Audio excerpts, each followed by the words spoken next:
Agora sim. Agora paramos de dar aquelas braçadas, enfrentando aquelas ondas, aquelas correntes, e vamos começar a caminhar por terra, né? A gente aprende muito quando a gente desce de um navio, e aí sim, o navio é um modal de transporte. O porto é uma instalação fixa, né, pessoal? Bacia é fixa, o canal é fixo, o berço de atracação é fixo, o cais, então tudo é fixo. É uma instalação fixa, muito dinâmico, mais física, né? Então agora vamos explorar mais essa parte terrestre. Tá? O sistema terrestre, essas instalações, compreende as suas vias, gates, armazéns, silos, tanques, e uma série de outros milhares de subsistemas e milhões de componentes, né? Então, a gente passa a compreender porque quando a gente começa a conhecer esses componentes, nós dimensionamos, nós configuramos, nós planejamos, nós desenvolvemos e fazemos um bem maior para a sociedade, que é um povo, né? Então, carga e operações, como uma coisa a gente já falou também aqui, a parte dos gainéis sólidos, né, fertilizantes, sal, enxofre, etc., né? Os gainéis líquidos, produtos químicos, a carga de projeto, aquelas cargas de grandes dimensões, normalmente também peso, né? Uma pá eólica não é tão grande, a gente vai até ver aí, né? Mas não ela é grande, mas não tem um peso tão grande, né? Os milhares de equipamentos, né? Por exemplo, nós tivemos porto aqui no Brasil que nos anos 70 havia assim milhares de equipamentos. Hoje tem menos equipamentos, mas de maior tecnologia, né? Com melhor alavanca, né? Com melhor roda. Né? Essas são os bens gerados, realmente, né? A interação, né, do sistema porto terrestre aquaviário. É como a gente falou, isso não pode estar desintegrado, não pode estar um problema de não ter uma via terrestre, de não ter uma via hídrica, de não estar dentro de um sistema aquaviário razoável, né, para receber esses navios. Quanto maior for o porte dos navios, melhor para a sociedade, porque entra na economia de escala, reduz custos e sai, né? E nisso ele tem que ter um ordenamento dos terminais, por exemplo, relacionamento com o zonamento, plano mestre, né? Um plano de desenvolvimento e zoneamento. É um e outro, né? Um de outro, né? É uma conjunção. Então, o administrador não pode deixar de considerar que existe ali uma conjunção, né? Que o legislador fez isso direitinho. Então, é necessário que os administradores também sigam essa norma, né?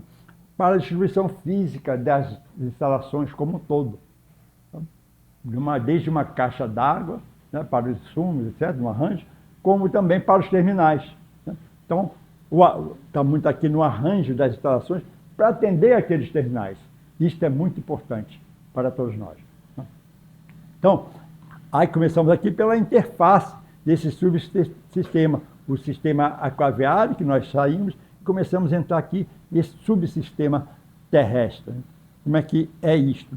Então, está ali já aparecendo um cais, essa instalação fixa, aqui junto a esse berço de atracação, os cabeços de amarração, os sistemas, os equipamentos, tudo mais.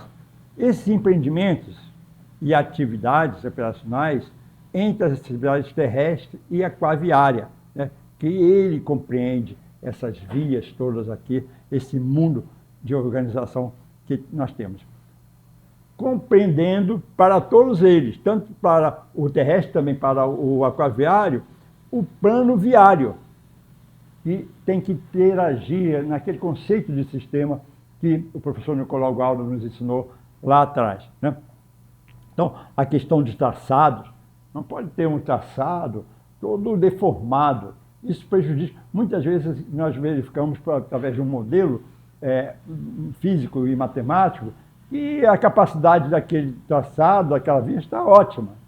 A questão é outra. Por exemplo, da sinalização, de uma drenagem do piso, Isso acontece também na nossa cidade, né? A questão de segurança, quer dizer, tudo isso aqui, chamado esse plano viário, esse conceito de plano viário, tem que estar bem compreendido, né?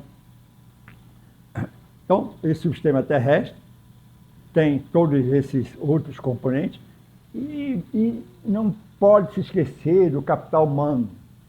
Que é capital humano, do trabalhador, dos técnicos, quer dizer, toda essa relação aqui. Esse pessoal, inclusive, deve até ver outros portos no Brasil e no exterior para ter referências de como eles fazem isso aí, que aí eles aprendem mais.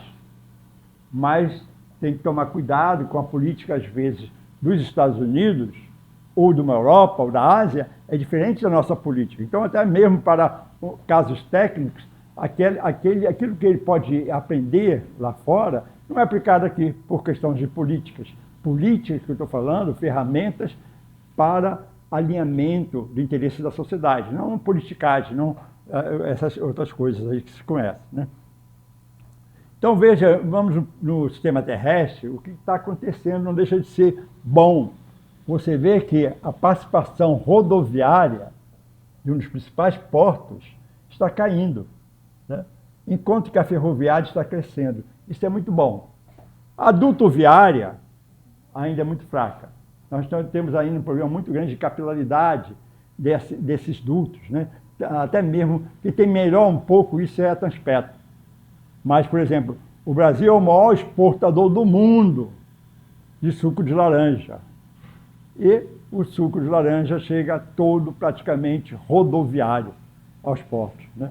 Isso não é muito bom, né? Mas também fazer uma capilaridade de suco de laranja, dependendo dessa distância, refrigerado, ou pelo menos a uns 4 graus positivos, né?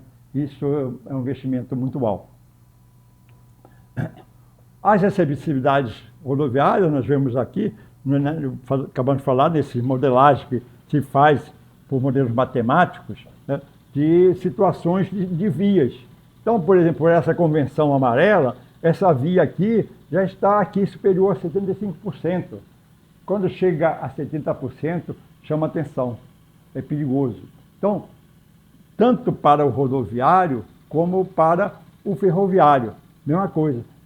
Se aplica esses modelos que nós vamos falar um pouquinho mais na frente, né?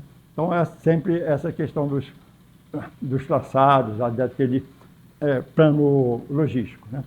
Os componentes envolvem principalmente o capital humano, a gestão, o gerenciamento, os berços, quer dizer, tem uma série de outros componentes aqui que participam daqui até encontrar lá com o sistema terrestre externo das vias fora do porto, né?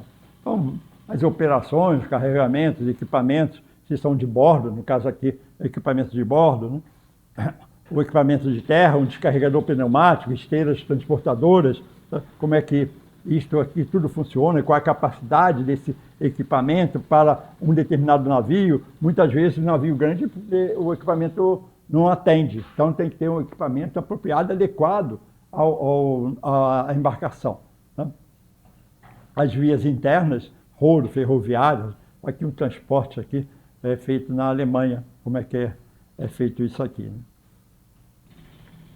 E ter terminais do planejamento, por exemplo, esse rodo ferroviário, em que se faz um transbordo de vagão para caminhão ou de caminhão para vagão. Isso também, dependendo do tipo de porto, às vezes é um modelo muito antigo, um dimensionamento, uma configuração de porto muito antigo, vale a pena ter isso aqui. Isso aqui é Roterdã, pessoal, não é qualquer porto não, foi Roterdã, né, que fez isso aqui. As cargas de projetos que nós falamos são cargas de grandes dimensões, nesse caso aqui não é muito peso, né, mas muitas vezes nós temos transformadores aí de quase 300 toneladas, então ele pesa muito essa carga de projeto, então são colocadas, tem que ter armazéns próprios para isso, né? Um tipo de armazenamento vertical, né, um tipo de rack para automóveis, né? Então, esse caso aqui é Roterdã, inclusive, tá? O nível de automação muito alto que tem hoje, esses equipamentos não tem mais operadores aqui mas tem lá. Então, são esse recurso humano treinado, capacitado, que aprendeu, que tomou conhecimento, que viu isso lá fora, inclusive, não trouxe isso para o Brasil, mas ele aprendeu e ele passa a saber, passa a ter conhecimento que tem isso aqui. O Brasil está começando, os esportes brasileiros estão começando, mas isso aqui é muito antigo. Esse, por exemplo, é uma foto de 2007 tirada por este autor, tá? Num porto da Bélgica, Rotterdam. Ainda há uma carga geral, né, nesse caso aqui, sofrendo paletização, né, em armazéns comuns. Controles, que é hoje muito importante para a questão de drogas, contrabandos, etc.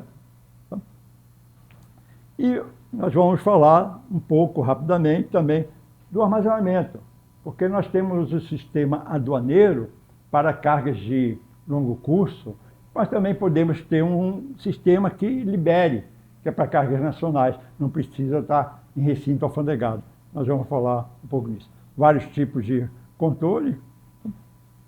E estamos por aqui, vamos para a próxima parte.